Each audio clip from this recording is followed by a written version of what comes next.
Assalamualaikum warahmatullahi wabarakatuh. Terima kasih sudah klik video ini. Semoga kita selalu diberikan kesehatan, kelancaran rizki, dan semoga Allah Subhanahu wa Ta'ala mempermudah segala urusan kita. Amin, amin ya rabbal alamin. Bayangkan ada gulungan naskah tua yang selama berabad-abad tersembunyi di balik tumpukan sejarah resmi.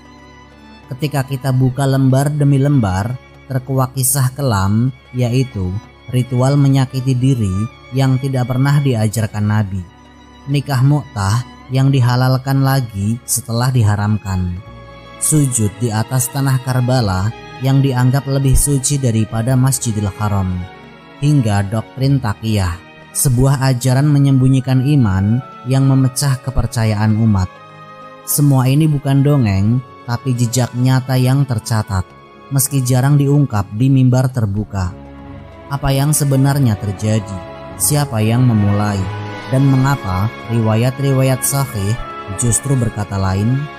Inilah rahasia yang akan kita buka, yaitu sejarah yang selama ini hanya dibisikkan, kini terungkap di hadapan Anda.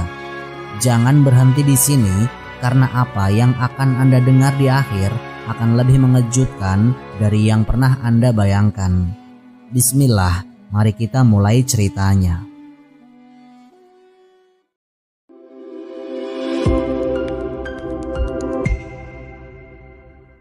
Awal perpecahan, dari riak politik menjadi jurang akidah. Bayangkan lembaran kuno ditemukan berdebu retak di sudutnya. Saat kita buka, terbentang catatan sejarah yang selama ini nyaris terpendam oleh narasi resmi, yaitu bahwa awal kemunculan Syiah bukanlah soal perbedaan akidah, tetapi soal riak politik yang kemudian membesar menjadi jurang keyakinan. Sejarah Islam mencatat dengan riwayat-riwayat sahih bahwa setelah wafatnya Rasulullah Shallallahu Alaihi Wasallam, para sahabat yang mulia segera berkumpul di Saqifah Bani Sa'idah. Di sana, setelah diskusi dan musyawarah, mereka membaiat Abu Bakar Asy-Syiddiq radhiyallahu anhu sebagai khalifah pertama umat Islam. Hal ini dilakukan untuk mencegah kekosongan kepemimpinan yang berpotensi menimbulkan fitnah dan perpecahan lebih besar. Namun sejarah juga merekam ada sebagian kecil kelompok yang berpendapat kepemimpinan seharusnya langsung diserahkan kepada Sayyidina Ali bin Abi Thalib, sepupu sekaligus menantu Nabi. Menurut mereka, kedekatan nasab dan keutamaan Sayyidina Ali menjadi alasan bahwa kepemimpinan mestinya miliknya. Tapi yang jarang diungkap, Sayyidina Ali sendiri berdasarkan riwayat sahih dalam Sahih Bukhari dan riwayat lainnya, akhirnya membaiat Abu Bakar Asy-Syiddiq dan hidup mendukung pemerintahan para khalifah. Sayyidina Ali bahkan menjadi penasehat penting pada masa Abu Bakar Asy-Syiddiq, Sayyidina Umar, dan Sayyidina Utsman. Fakta ini mencengangkan karena sebagian besar narasi ekstrim Syiah modern mengklaim bahwa Sayyidina Ali tidak pernah mengakui keabsahan 3 khalifah pertama. Padahal dalam sumber-sumber paling sahih, Sayyidina Ali menyatakan persatuan umat lebih penting daripada mempertahankan klaim pribadi. Sikap Sayyidina Ali ini menegaskan bahwa yang terjadi saat itu hanyalah perbedaan ijtihad politik, bukan pembelahan akidah. Namun seiring waktu, perbedaan pandangan itu berubah menjadi doktrin, yaitu Syiah meyakini kepemimpinan adalah hak eksklusif keturunan Sayyidina Ali dan Sayyidah Fatimah, bukan hasil musyawarah umat. Mereka menyebut para imam sebagai maksum, terjaga dari dosa, tidak pernah salah dalam perkataan maupun perbuatan. Sebuah keyakinan yang tidak memiliki dasar dari riwayat sahih. Dalam Islam, hanya Rasulullah Shallallahu Alaihi Wasallam yang maksum. Yang juga jarang disingkap adalah bagaimana doktrin ini muncul perlahan, terutama pasca peristiwa kelam Karbala. tragedi terbunuhnya Sayyidina Husain bin Ali oleh pasukan Yazid bin Muawiyah pada tahun 61 Hijriah memunculkan luka mendalam dan kebencian yang kemudian dikapitalisasi menjadi narasi bahwa semua penguasa selain garis keturunan Sayyidina Ali adalah zalim. Dari sinilah imamah diposisikan sebagai rukun iman khusus, bahkan di atas syariat itu sendiri. Lebih jauh lagi, sebagian Syiah ekstrim juga meyakini adanya Mushaf Fatimah, kitab rahasia yang diklaim memuat ayat-ayat tambahan yang tidak ada di dalam Al-Quran kita sekarang. Namun dalam riwayat sahih yang dipegang Ahlus Sunnah wal Jamaah, Mushaf Fatimah hanyalah kumpulan catatan, nasihat, atau wasiat, bukan wahyu atau kitab baru. Allah Subhanahu wa Ta'ala berfirman dalam Quran Surat Al-Hijr ayat 9, "Sesungguhnya kamilah yang menurunkan Al-Quran dan sesungguhnya kami benar-benar memeliharanya." Keyakinan bahwa Al-Quran telah diubah jelas bertentangan dengan janji Allah sendiri. Lebih mencengangkan lagi, dalam kitab-kitab Syiah kuno sendiri terjadi perdebatan keras tentang jumlah imam. Siapa saja imam yang sah dan apakah imam betul-betul maksum atau tidak. Fakta bahwa perdebatan itu ada menunjukkan bahwa doktrin maksum dan daftar 12 imam bukanlah sesuatu yang disepakati sejak awal, melainkan konstruksi teologis yang berkembang kemudian.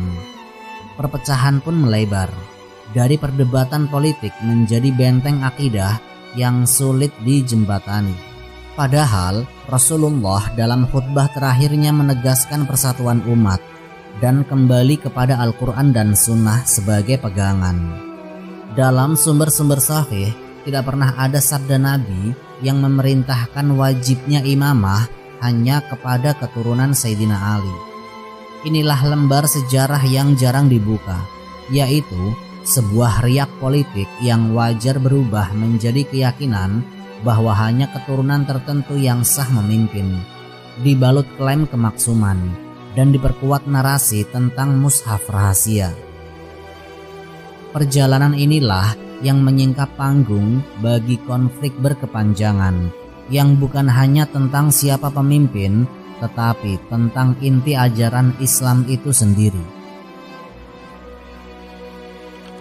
Tragedi Karbala dari duka sejarah ke ritual menyakiti diri. Saat lembar berikutnya dari dokumen sejarah ini kita buka, terbentang kisah paling getir yang mengguncang sejarah Islam, yaitu tragedi Karbala. Tahun 61 Hijriah menjadi saksi terbunuhnya cucu tercinta Rasulullah, Sayyidina Husain bin Ali radhiyallahu anhu, bersama keluarga dan para pengikutnya. Mereka disergap di padang tandus Karbala oleh ribuan pasukan Yazid bin Muawiyah hingga terbunuh dalam keadaan haus, dikepung, dan terasing. Fakta ini tercatat jelas dalam sumber-sumber sahih, diakui juga oleh Ahlus Sunnah wal Jamaah sebagai peristiwa yang meninggalkan luka mendalam bagi umat Islam. Namun, ada satu sisi sejarah yang jarang diungkap secara kritis, yaitu bagaimana tragedi ini menjadi titik lahirnya ritual-ritual yang tidak dikenal di masa Nabi maupun di masa para sahabat.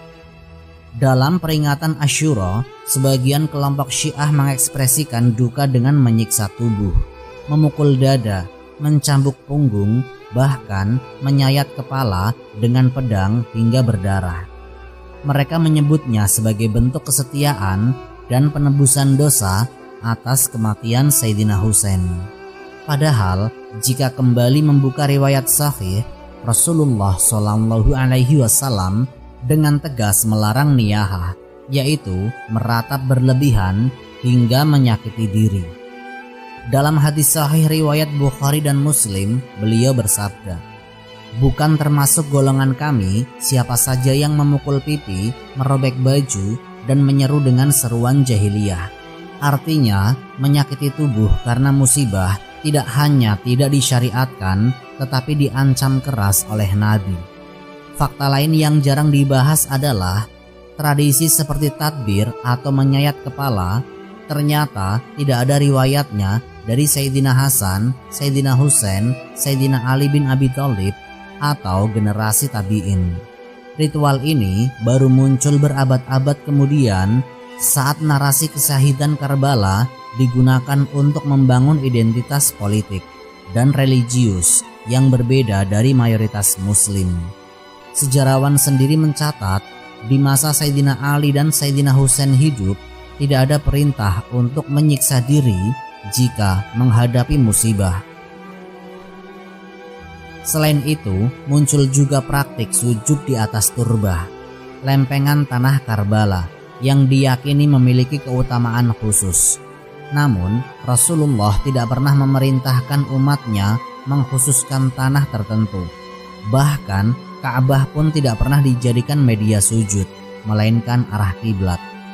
Dalam sunnah, semua tanah di bumi boleh dijadikan tempat sujud, karena sabda beliau, dijadikan untukmu bumi ini sebagai tempat sujud dan alat bersuci.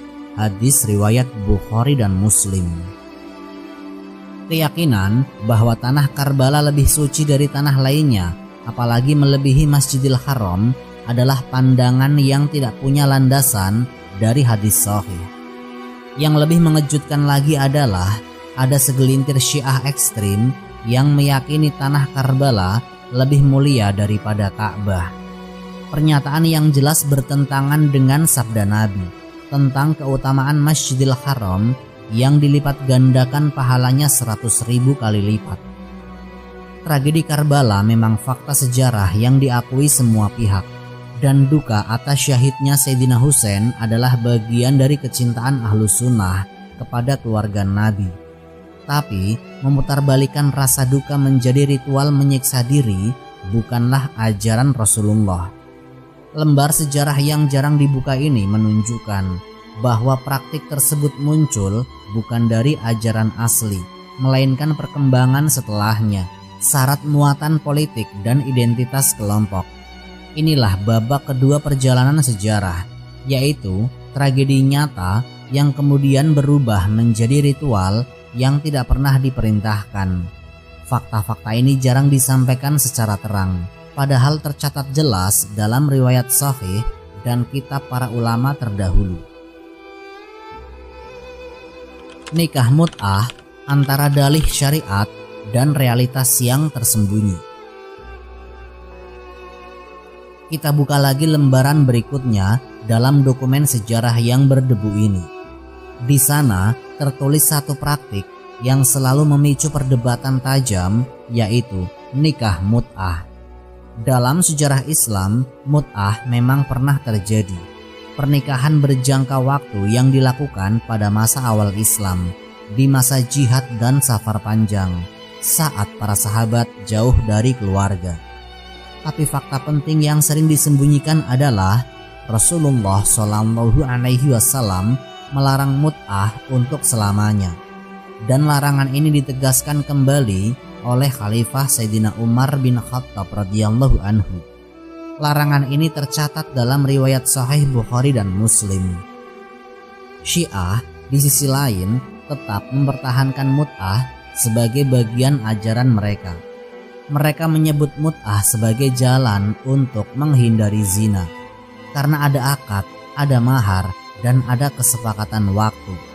Namun, jika kita telusuri lebih dalam, ada realitas mencengangkan yang jarang diungkap, yaitu praktik ini sering disalahgunakan. Alih-alih melindungi kehormatan perempuan, mut'ah justru menjadi celah bagi pria menyalurkan syahwatnya tanpa tanggung jawab jangka panjang. Lebih dari itu, fakta sejarah mencatat banyak imam besar Syiah sendiri yang berbeda pendapat soal mut'ah.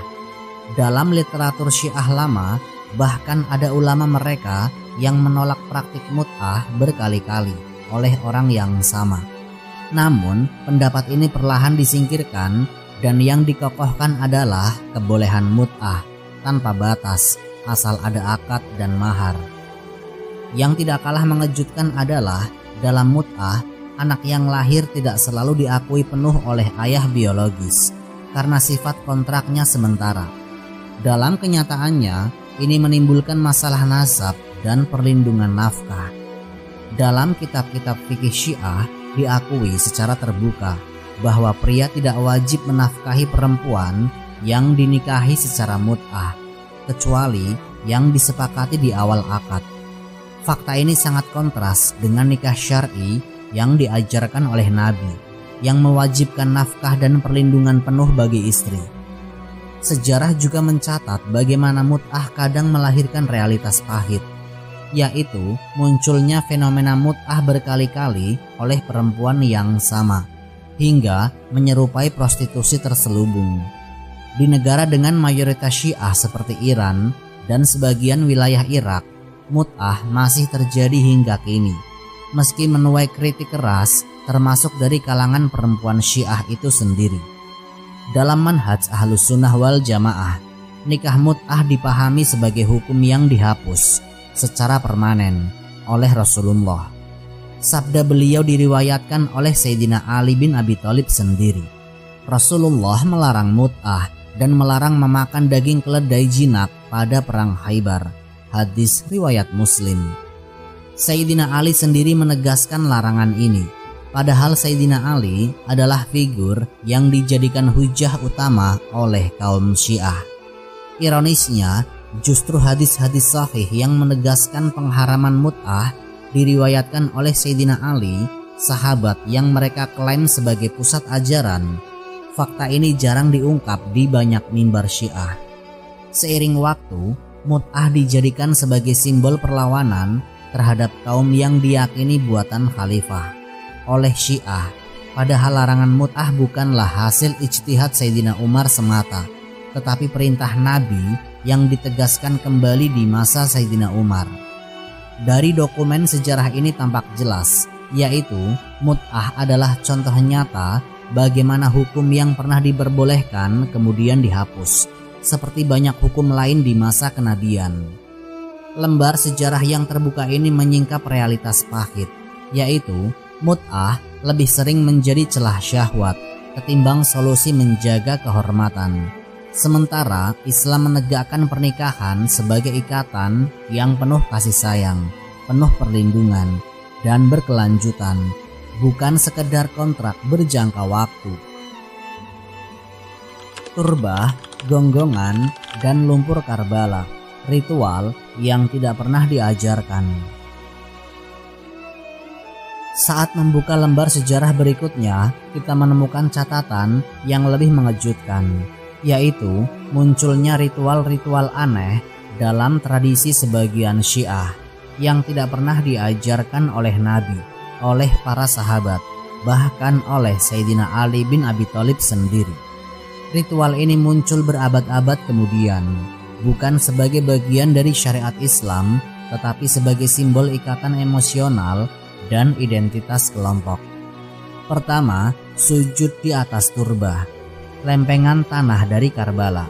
Mereka percaya bahwa sujud di atas tanah Karbala memiliki keutamaan khusus. Tapi jika kita telusuri hadis-hadis sahih, Rasulullah SAW tidak pernah mengajarkan mengkhususkan tanah tertentu. Bahkan tanah di Madinah pun tidak pernah dijadikan turbah. Dalam hadis sahih riwayat Bukhari dan Muslim, Nabi bersabda, "Dijadikan untukku bumi ini sebagai tempat sujud dan alat bersuci." Artinya, seluruh bumi halal dijadikan tempat sujud tanpa pengecualian khusus. Lebih dari itu, ada sekelintir kelompok Syiah ekstrim yang meyakini tanah Karbala lebih mulia daripada tanah Ka'bah. Ini jelas bertentangan dengan hadis sahih yang menyebut Masjidil Haram sebagai tempat paling mulia dengan pahala sholat dilipat gandakan hingga 100.000 kali lipat. Yang jarang diungkap adalah sebagian ulama Syiah awal sendiri menolak pengkhususan tanah Karbala. Namun seiring waktu, narasi kesyahidan Sayyidina Husain dijadikan justifikasi untuk mengkhususkan turbah sebagai simbol kecintaan dan loyalitas. Dari sinilah muncul fenomena sujud di atas turbah hingga hari ini. Tidak kalah mencengangkan adalah ritual menjadi anjing Sayyidina Husain. Sebagian kelompok Syiah saat peringatan Asyura berguling-guling di tanah sambil menggonggong sebagai bentuk totalitas kepasrahan kepada Sayyidina Husain. Padahal dalam Islam kehormatan manusia dijaga. Nabi bersabda, "Sesungguhnya Allah memuliakan anak Adam." Quran Surat Al-Isra ayat 70. Merendahkan diri hingga menyerupai anjing sama sekali tidak ada asal-usulnya dalam syariat dan tidak pernah dilakukan oleh para sahabat maupun cucu Nabi. Ada pula ritual merayap atau merangkak menuju makam imam sambil menangis dan mengiba, seolah perjalanan itu sebagai bentuk penebusan dosa. Dalam sunnah, ziarah kubur dianjurkan untuk mendoakan yang wafat, bukan untuk meminta atau merangkak memohon berkah langsung dari mereka. Dan yang paling ekstrim lagi adalah ritual mandi lumpur Karbala. Mereka mengambil tanah Karbala, meyakininya suci, lalu mandi dengannya sebagai bentuk penyucian jiwa. Namun dalam syariat Islam, toharoh hanya boleh menggunakan air suci atau tanah biasa untuk tayamum, bukan tanah tertentu yang dikeramatkan. Nabi tidak pernah mandi lumpur tanah Madinah, padahal Madinah juga penuh berkah. Sejarawan yang jujur mencatat, yaitu ritual-ritual ini muncul jauh setelah peristiwa Karbala dan tidak dikenal pada masa Sayyidina Husain atau para imam awal. Dalam banyak kitab Syiah sendiri tercatat bahwa praktik-praktik tersebut dikritik oleh sebagian ulama Syiah terdahulu. Namun, politik identitas dan narasi penderitaan keluarga Nabi membuat ritual ini tetap bertahan sebagai simbol pembeda dari mayoritas Muslim. Yang jarang disampaikan di mimbar publik adalah ritual-ritual ini bukan hanya tidak punya dasar sahih, tapi justru menjauhkan umat dari pesan sejati Sayyidina Husain, yaitu keberanian, keteguhan iman, dan kesetiaan kepada kebenaran. Alih-alih meneladani kesabaran dan perjuangan Sayyidina Husain, ritual tersebut terjebak dalam simbol-simbol fisik yang berlebihan. Lembar sejarah ini menyingkap realitas pahit. Rasa cinta kepada keluarga Nabi memang wajib, tapi melampaui batas syariat justru mengaburkan tujuan. Seperti sabda Nabi Shallallahu Alaihi Wasallam, "Janganlah kalian berlebihan memujiku sebagaimana orang Nasrani memuji Isa putra Maryam." Hadis riwayat Bukhari. Kecintaan yang benar adalah mengikuti sunnah, bukan ritual yang tidak pernah diajarkan. Taqiyah, rahasia yang membelah kepercayaan umat.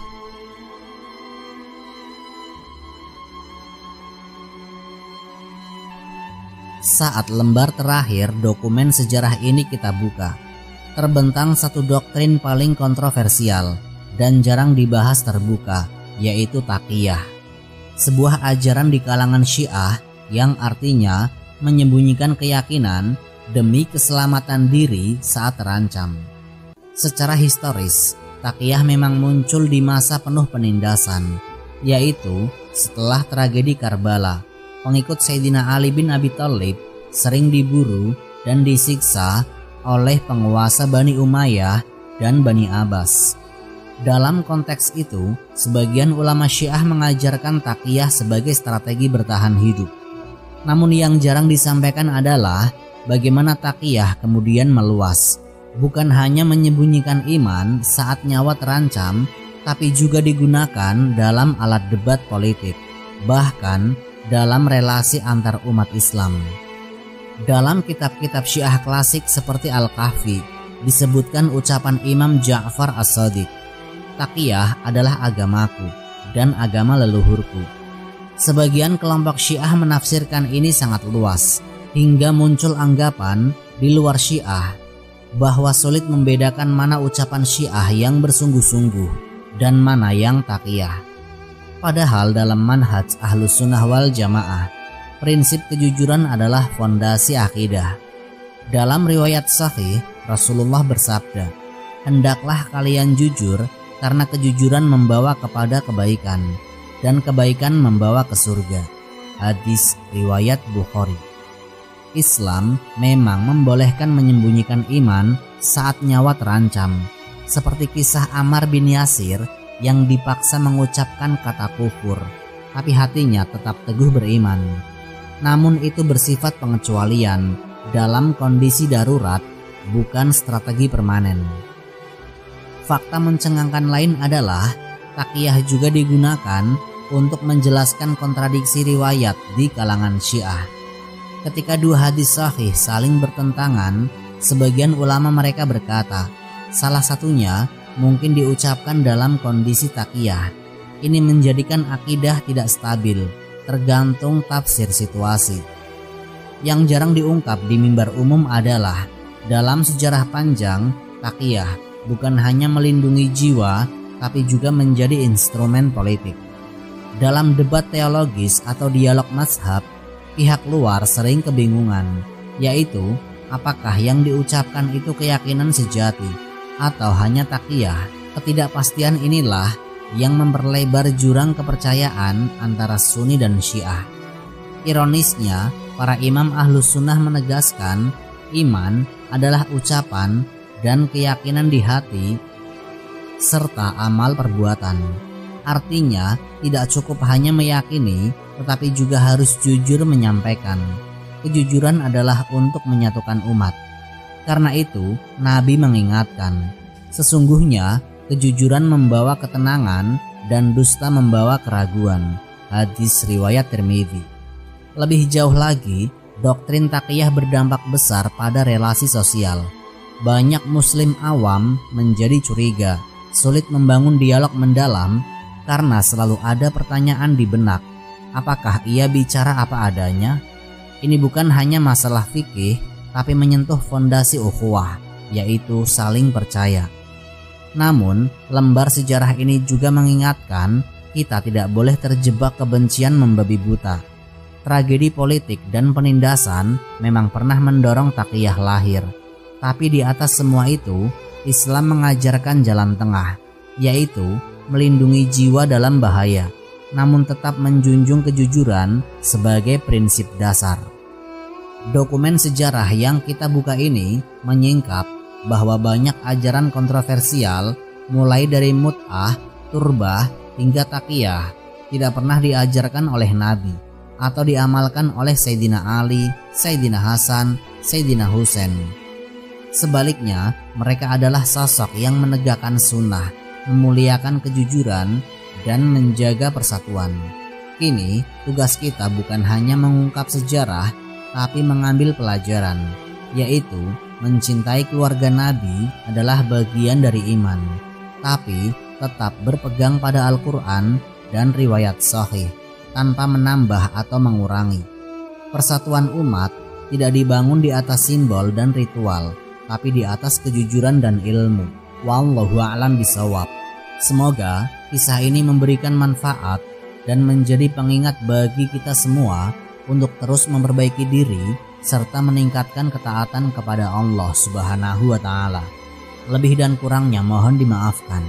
Yang benar datangnya dari Allah Subhanahu wa Ta'ala. Khilaf atau keliru itu datangnya dari saya pribadi sebagai manusia biasa. Sampai jumpa di kisah-kisah inspiratif berikutnya. Akhirul kalam.